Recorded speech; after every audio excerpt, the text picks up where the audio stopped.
In front of me is REALME Narzo 80 Lite, and today I would like to show you how you can delete Google search bar from home screen.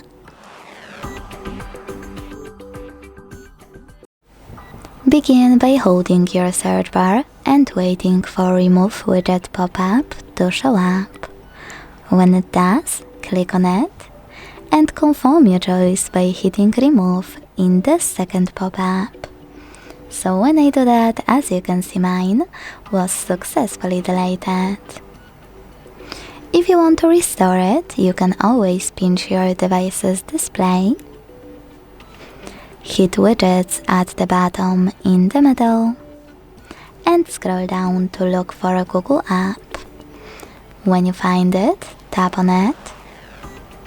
Then click on the search bar, select Add, hold it, place it wherever you want to, and let go. Then tap on Home button.